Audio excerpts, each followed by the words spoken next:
Good morning to you. We are now on to lecture 12 in the second module on the review of basic structural analysis, part 2. We will be covering displacement methods, which we started in the last session. We will continue with the introduction and get into slope deflection and moment distribution methods. So this is covered in part 5 of this book on structural analysis.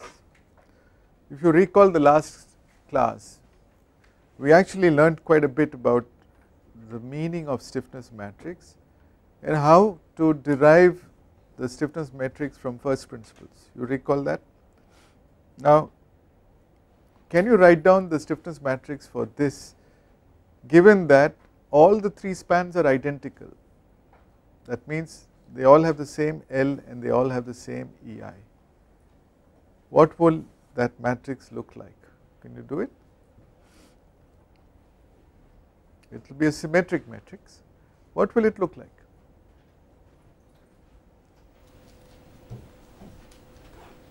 Okay, so that's right, that's right, that's right. Now let's solve a problem from first principles.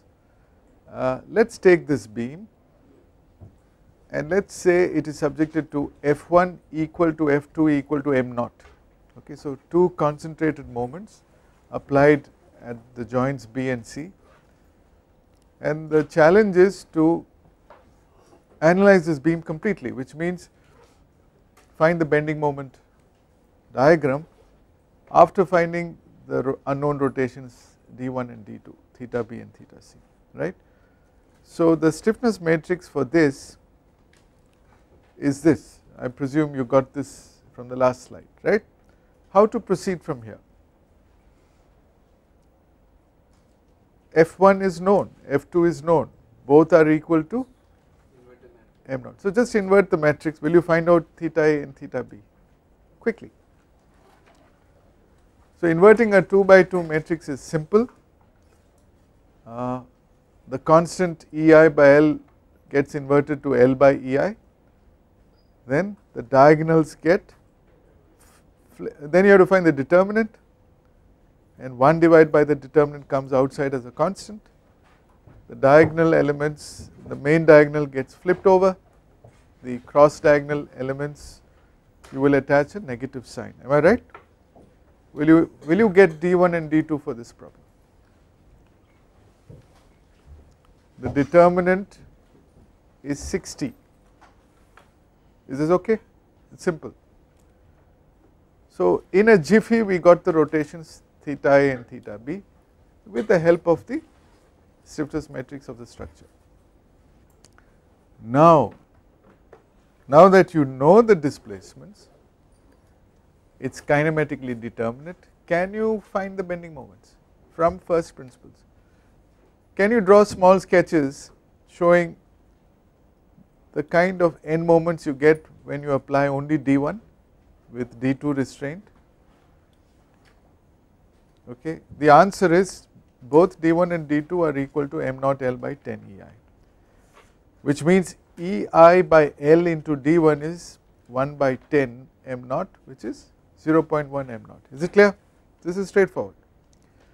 Now let's draw the two pictures, the free bodies showing only the moments. Okay, you will actually have shear forces. Let's not draw it right now. Can you fill in the blanks? What are those end moments? Remember in the last session we worked them out. They are either 4 EI by L or 2 EI by L in this case. The carryover moment will be 2 EI by L. Remember? So this is what it looked like in this problem. All the EIs are constant and all the Ls are constant. So do you agree that this will take this form? It's 0.2 m naught, 0.4 m naught.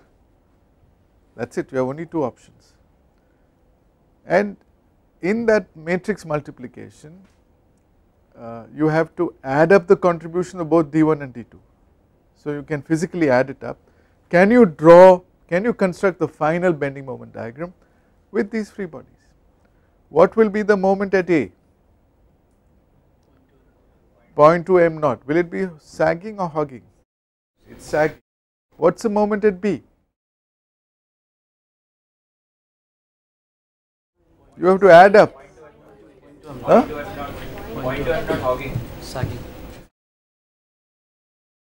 At B? At B? It's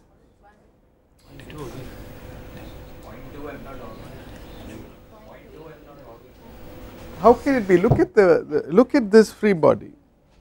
Look at the free body due to D1. You agree? At this junction you got 0.4 m naught, right? You got 0.4 m naught. This is what you get, right? This is what you get. So for the element 1, that is a bending moment diagram. When you apply D2, nothing happens to element 1 because you have restrained the joint B, nothing spills over to the element 1. Is it clear? You should have no doubts about this. I am adding those two free body diagrams. That is superposition. I am saying apply the effect of D1. Well, let us look at it from a pure displacement point of view. In the displacement method, what is your kinematically determinate primary structure? It is a structure where you arrest all the rotations, then you allow one at a time. So we are now allowing only D1. When you allow D1, you will have bending moments only in elements 1 and 2, you will not have moments in element 3. When you allow theta C, which is D2, you will have bending moments only in elements 2 and 3 but nothing in 1. Then you just add up the contributions. Is it clear? So in element 1 you will get bending moments only due to D1 when you are doing superposition and not due to D2, right, in the restrained structure, in the primary structure. So what do you get in D2? Yeah, what do you get in 2? In 2 you will have to add up both the contributions, or in 3 it will look like this, right, it gets flipped over, and in element 2 0.6, 0.5. Does it make sense? So we did this from first principles, and look at the deflected shape, it is more or less showing the right thing. You get hogging in some region, you get sagging in some other region, there is a point of contraflexure. Does it make sense?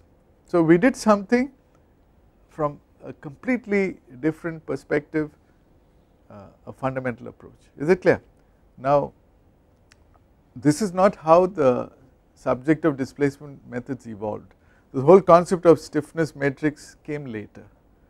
George Maney discovered, or invented if you wish, the slope deflection method, where he made you solve a series of simultaneous equations and get the results very quickly, but this is a much better understanding where you really know what is happening step by step. Now this was an easy problem in the sense the loads were given to you conveniently as concentrated loads F1 and F2. In reality the loads are more likely to look like this, right, these are intermediate loads. How will you handle this problem with the same stiffness matrix, right? So we are getting into the formulation of the stiffness method of analysis, which is what we need later when we do matrix methods. How will you handle this problem? It was easy enough to analyze the previous problem because the moments were all conveniently nodal moments, right, F1, F2. Here F1 and F2 look like they are 0, but instead you have intermediate loads, arbitrary loads, P1, P2, P3. How will you handle this situation? I want you to shift the P1 to support B by adding moment and force. How do you do that? So you are right, somehow you have to convert this problem to the previous problem.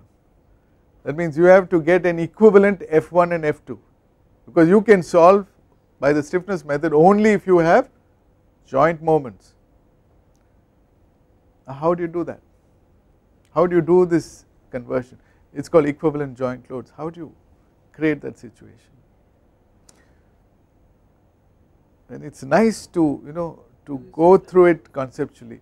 I want you to see how learning takes place. There are two kinds of learning. One in which you see the big picture and you develop the concept. That's a higher level of development. The second is somebody does that work for you and you just apply step by step. Step 1 you do this, step 2 and you solve and you get the answer. We would like you to develop both abilities, right? You see the big picture, you lay down the map and you also know how to get into the detail and crack the problem, and we will do that here. So I want you to go back to the force method of analysis, where what did you do in the force method of analysis in the last row? Yeah, please stand up and tell me, please tell me how did you solve the statically indeterminate problem by the force method. You know it, we have done this before. The problem is statically indeterminate, right. So we know how to solve only statically determinate problems. So what did we do? Cut in the middle of the. Don't take any structure, we are talking generic. In a truss you don't need to introduce any, so talk generic. Somebody else can answer. Use it.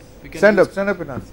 Conjugate method we can use. No, in a truss you can't use conjugate. In a truss. So talk generic. What is the basic principle we follow? One of you girls, stand up and answer. Choose a primary structure. So that's the first thing.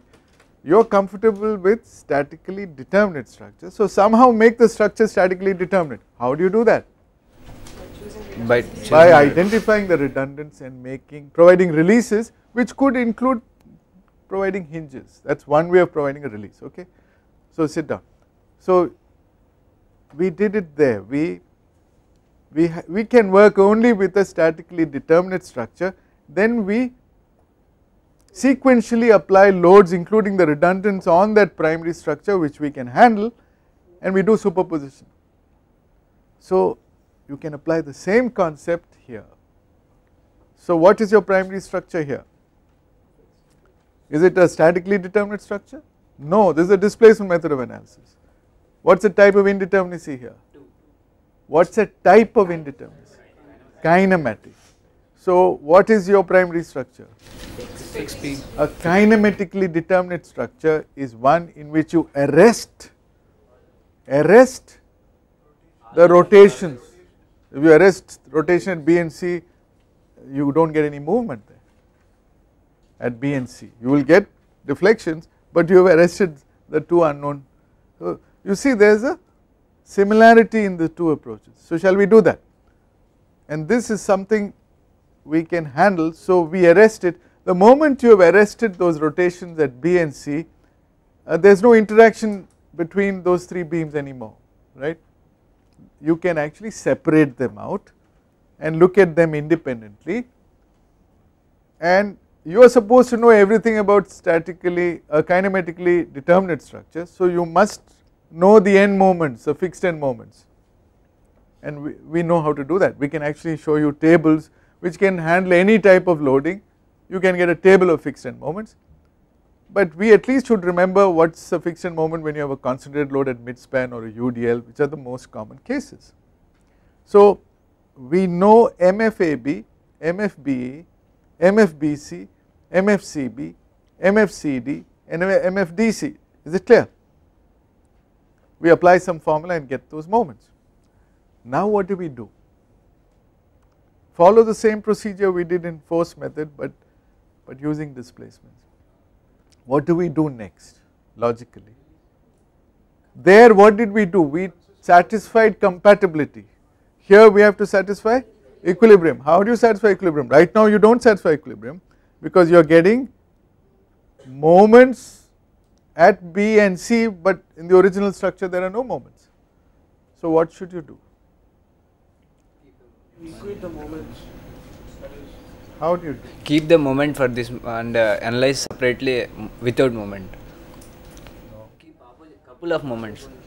No, you have got these values. Let us say at B you have MFBA and MFBC, clockwise positive. What should you do? To make it 0, we have to introduce a moment and then perfect. You have to make that thing 0, then only you will satisfy equilibrium, because in your original structure MB is 0. How do you make it 0? we will make it 0 by adding moment and also subtracting moment in the separate case, and No, you need to do only one case. So you can do this.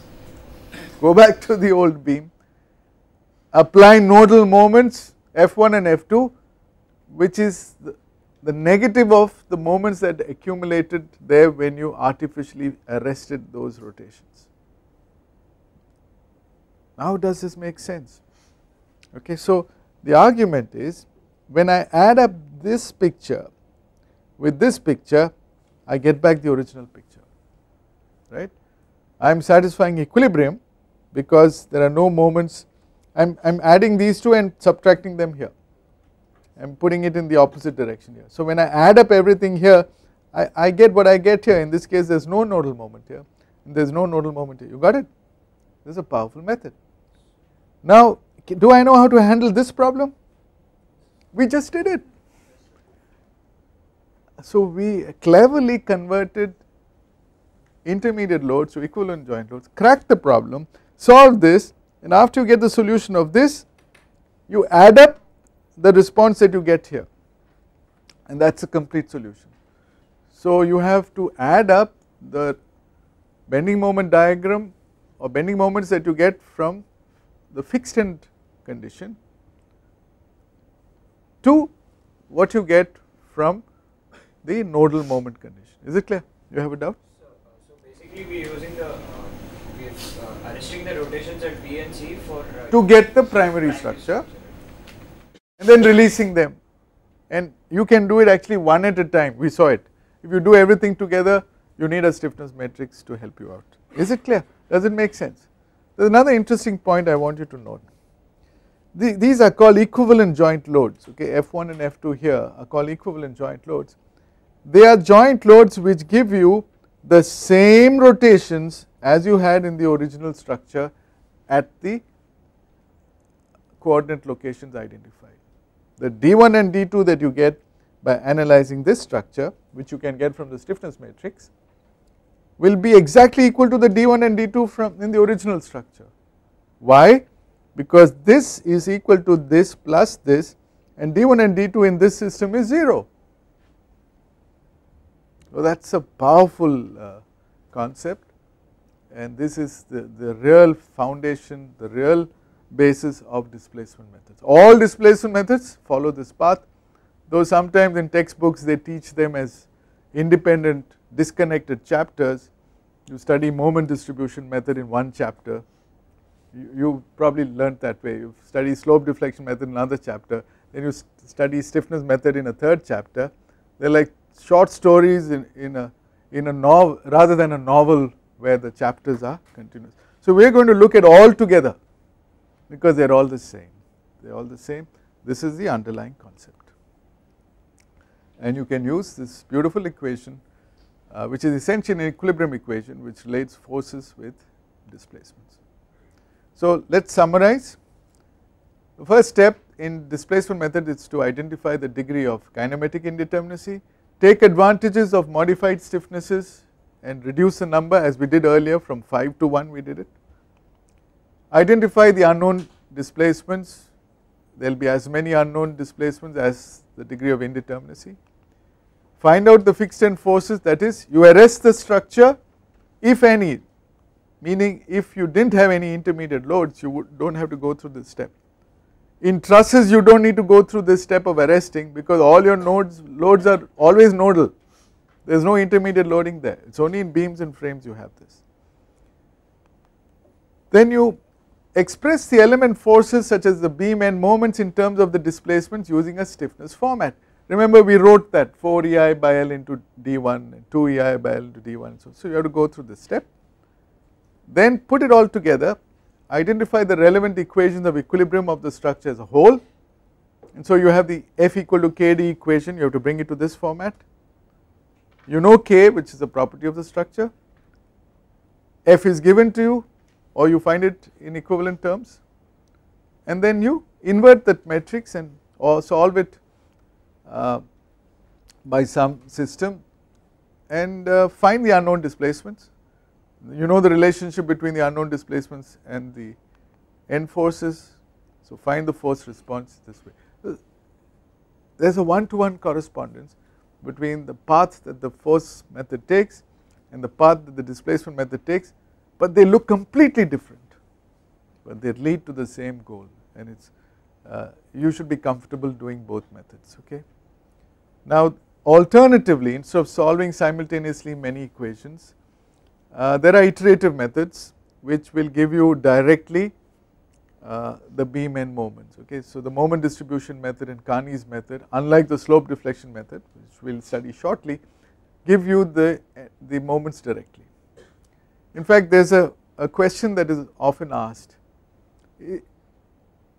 is moment distribution method a force method because you get the moments directly, you do not need to find any unknown rotations or displacements, and that is because you bypass the step of explicitly finding the rotations and invoking the stiffness relations and just distribute the moment directly to the component beam elements, but the path is the same, the overall path is the same as this. It is just that in solving the equations you do not solve the unknown displacements explicitly and then substitute and get the moments, you bypass that and you solve it iteratively. So it is a displacement method because your governing equation is an equilibrium equation. So you need to know fixed end moments under various loading conditions. They are available in many handbooks. In the book that I referred to, it is all available in a table, so in practice you can look at these and pick them up, but you should know at the very least some standard load cases like these. The first load case is a concentrated load on a prismatic beam of span L, the load is W, so the fixed end moments will be hogging at both sides equal to WL by 8, it is symmetric. Second load case also you should know, if you have an eccentric load with those dimensions A and B, it will be WAB squared by L squared and WA squared B by L squared. These two formulas you should know. The third one is very easy. If your total load is Q, the intensity is Q and you have a uniformly distributed Q naught, then the fixed end moments are Q naught L squared by 12 or WL by 12, where W is the total load, which is Q naught, which is equal to Q naught into L. And the last case, if you wish, where do you get the triangular load? Yeah, for example, in two-way slabs, the short beams will get a triangular load component from the slab. So there the formula is 5WL by 48. Just remember these formulas. If you forget them, which is the fastest way of recovering those formulas? Conjugate beam method, which we have studied at length. Then there are some more load cases, you can skip all of them except the seventh one. Where do you encounter this triangular load distribution? Usually earth pressures on retaining walls or hydrostatic pressures. Okay. If the total load is W, remember it is WL by 15 and WL by 10. Obviously the higher value will be where the intensity is more. So remember those formulas. In case you forget them, you can derive them. The others are not very important. Now you know the fixed end moments in beams which are fixed, but sometimes you can take advantage where the far end is a hinge. So it is a prismatic propped cantilever now, and you remember I used the notation earlier, I introduced this MF naught AB to remind you that at the other end you do not have fixity, it is a release, right. Now how do you need a separate set of formulas for these, or you can pick them up from the fixed beam? You can pick them up from the fixed beam using a simple logic. Let us take the same beam and fix the end B. You are supposed to know the fixed end moments MFAB and MFBA. How is MF naught AB related to MFAB and MFBA? Well, all you need to do is to add to this another picture where you reverse MFBA, right. And when you do that, at the end A you will get a moment. What's the moment you get? MFBA by 2, we have studied that, right, and it will be anti-clockwise. So you get MFBA by 2. So when you do superposition, obviously this is equal to this minus that. If you say see it as clockwise positive, it will usually add up, and if it is a symmetric beam, or let us take a case like this, you can easily work it out. So it is easy to remember. If it is symmetric, it is even easier. What is it? It will be, yeah, the additional thing is a half, so the final thing is 3/4. Come on, okay, this you can work out. It will be 1.5. You got 1 and you got half extra from the carryover. Is it clear? Easy to remember. So you must take advantage of this. Now let us quickly do the same problem we attempted earlier, but with not a concentrated moment at O, but with all kinds of loads all over the place, right.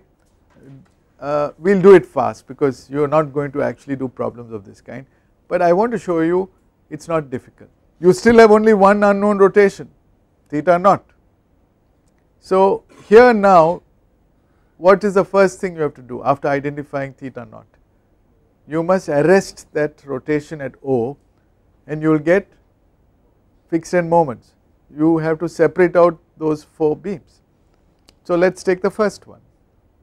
If you separate it out, now we are saying MFA naught will be having a negative value because we are taking a sign convention that clockwise moments are positive.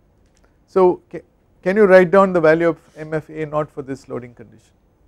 It is equal to minus of 80 into 3 divided by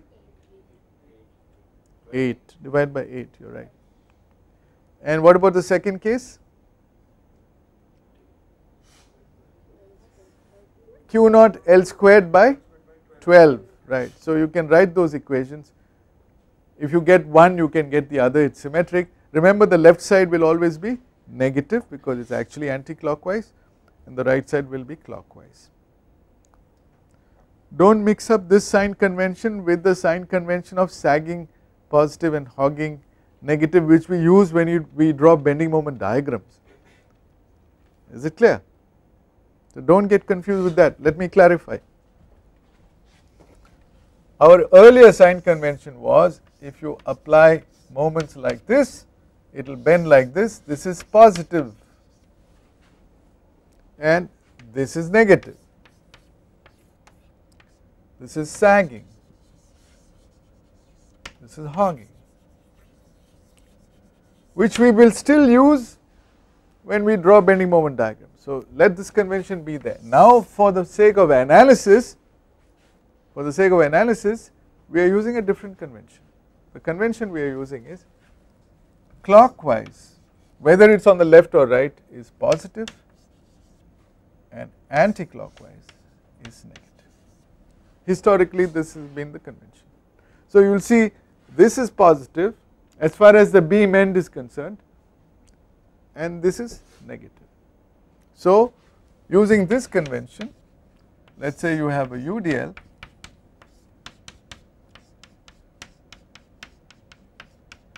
Q naught L, you can write it, this is the correct answer, we all know that, but you will write MF, let us say this is A and this is B, you will write MFAB as minus Q naught L squared by 12 and MFBA as plus Q naught L squared by 12, and if by chance this end were to be a simply supported end with the same loading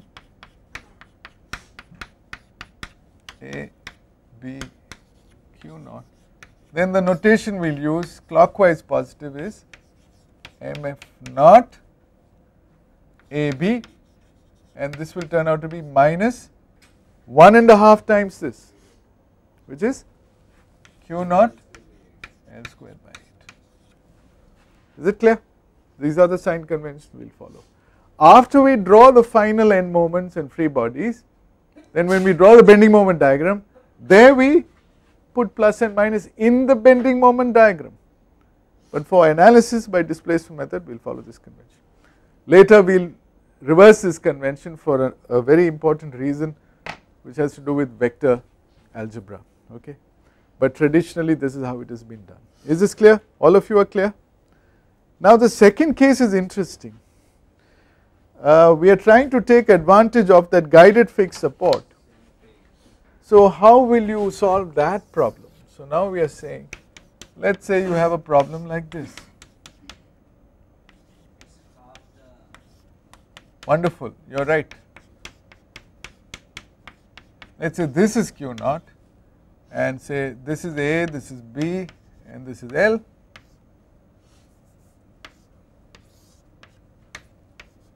I want to find out these values. What is MFAB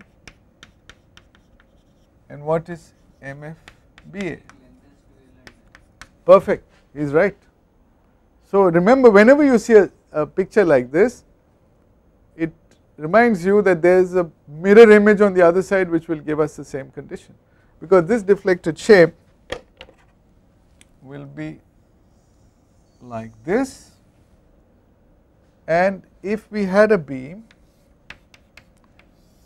which was twice this length,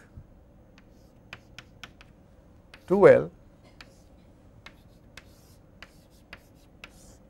with the same loading,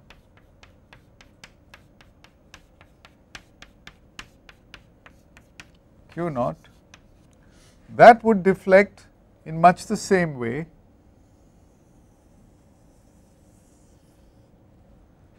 and here right in the middle you have that condition of symmetry which is usually shown like that. So you can work backwards, this we know, these answers do not change. This we know, let us say this is B and this is C. So MFAB does not change, and if you remember the bending moment diagram here will be right, hogging, hogging, sagging. This moment is Q naught into not L, 2L the whole squared by 12, and what is going to be this moment at the middle? Well, remember, if it is simply supported, it is the same curve like that. What will be this value? Q naught into 2L the whole squared by 8. The whole curve gets lifted up by Q naught 2L by whole. So remember that, you might forget but you remember, it is Q naught 2L the whole squared by 8 minus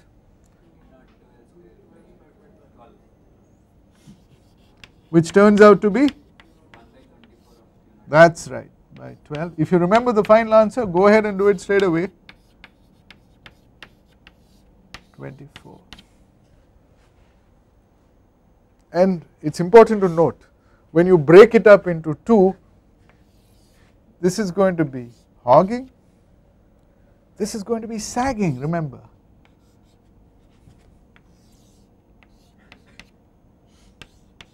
Does it make sense? And there is no shear here, but there is a shear force here, there is a shear force here, which will equilibrate with the UDL. Very interesting,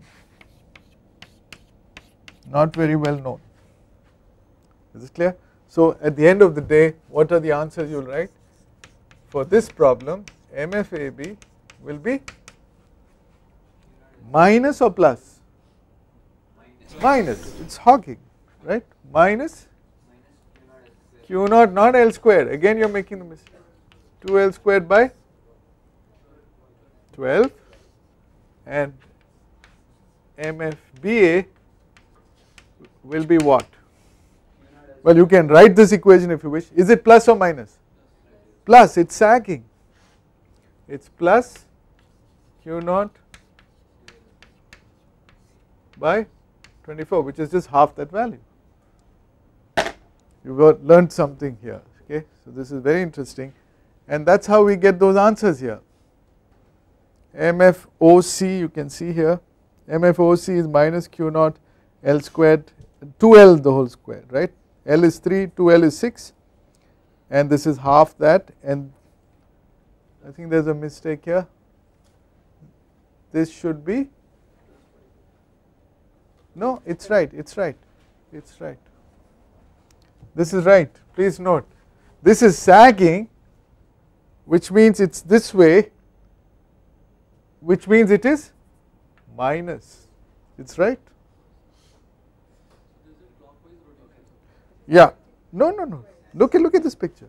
This is sagging, so this is anti-clockwise, which in this sign convention should be minus. So this is a rare case where not only this is minus, but this is minus on the right side. Usually it is minus and plus, left side is minus, right side is plus under gravity loading. This is one rare case where the right side is also of the same sign as the left side, which means both are minus. Is it clear? Have you understood? There is another rare exception, I might as well point it out. Let us say you have a concentrated load M naught right in the middle of a beam. The deflected shape will be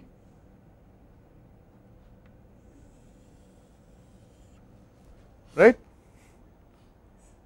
deflected shape will look like that, and MFAB,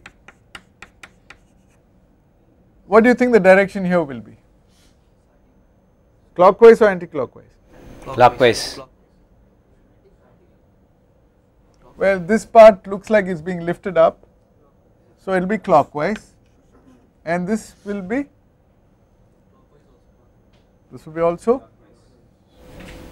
no, it is being pushed down, no, pushed down, it will be clockwise. So this is another rare case where MFAB is equal to MFBA, and the answer is, it is worth remembering is M naught by 4. Some standard cases worth knowing, okay. In the table I have given you a generalized formula where that concentrated moment is located anywhere in the beam, but in the middle it will be M naught by 4. So far so good, can we proceed? You take these two remaining cases, take this case is this beam where you have a roller support on top. So this is easy to calculate. What is the answer? MF naught OB will be 1.5 times what? WL by 8. So 1.5 times WL by 8, and it is positive because you have to rotate it and then you will realize why it is positive. Got it? Is it clear? Isn't it positive? Do you have a doubt on that? Not clear to you? No, okay. Is it crystal clear or not? Okay. So here you have a situation where that beam is vertical. You have a case like this, right? You have arrested this end, and this you propped, though it is shown like this. Where is your load acting? The load is acting here. What is the deflected shape? All this you should bear in mind. It is like this. So you can turn it over if you are more comfortable with this situation. Okay. Now you do not have any doubts. This is going to be always clockwise. Is it clear? Are you okay? So do not make mistakes with signs, it is very important. Got it? So MF naught, so all these are easy to calculate. Now if you add up all the moments that accumulate at joint O, you will get something. In this case you get minus 115 kilonewton meters. So this is the equivalent joint load, which you can handle easily. Now let me take another case where, don't worry, don't take this down, just want to demonstrate, where you also have in addition a concentrated moment here and here of 45 kilonewton meter. Now this picture looks scary, is it not? But you are brave warriors who have learned displacement methods, and you will first recognize this is symmetric, and you will say if you cut one half, you will do what we did in the previous slide. The only change is you have an additional concentrated moment 45, which you have to add, and 45 and 115 when you add, because this you have to put negative sign, no, to add up, you get 160, and this we have done in an earlier class, and you can solve the problem. Is it clear? So you have to use your brain. You can't say I am sitting there, it is not coming naturally to me, until you have learned to master this subject. Clear? Okay, and you can just, so don't forget there is a fixed end force diagram which is here, which you are supposed to add to the diagram that you get from the nodal moment, then only you get the complete solution, because the actual problem is a distributed load problem, and do not forget to add that. One last point to note before we start the slope deflection method: what happens if you have, in addition to rotations, you have translations, right? In addition to rotations you have translations. So let us take the same beam element, and we have two types. Let us first say that one end is hinged and the other is fixed. So let us say you have a deflection at B relative to A of delta BA, which is the same as saying you have a clockwise rotation phi, which is delta BA by L. So here the right support went down, here also the right support went down, but we flipped the two ends. Now this is fixed and this is hinged. Okay, so here the left end is fixed, here the right end is fixed. Can you draw the free body diagrams and the bending moment diagrams? What is the answer? Well, you can, we did it recently. What is the relationship? Okay, what are the values? What is the fixed end moment you get? 3 EI. That is right. What is it? 3 EI. Well, this is true. I mean, if you are going to have a downward reaction at B, this is true. What is P? How is it related to delta?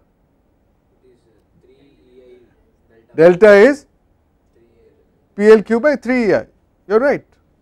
So that is how you get this relationship, and if you substitute you get 3EI L square into phi, and this is your answer. Your fixed end moment is 3EI by L into phi, or 3EI by L squared into delta. Is it clear? It is very interesting to note that you have a clockwise rotation here, but the moment you get is anti-clockwise, clockwise chord rotation. Now I want to ask you a question. This 3I by L is familiar to us. You get 3I by L in a propped cantilever when you apply a moment, unit rotation, the relationship between, is it not? There is a 3I. Is that 3I by L and this 3I by L related? Is it related? There you had a flexural rotation, here you have a chord rotation. Is there a relationship? Can you give a physical meaning to it? We will try. You try. So we will do it in a clever way. Let us say originally itself this was like this was straight, okay. Now what do you need to do to get the other picture? You have to rotate A in the anti-clockwise direction. That means you are now visualizing a rotational slip. You do that and you get the same shape we got earlier, and when you do this, what is the moment that you need to, what is the reaction moment that you get? 3A by L. So you know there is a one-to-one similarity, and this is very interesting, and you can use either interpretation and get the same answer.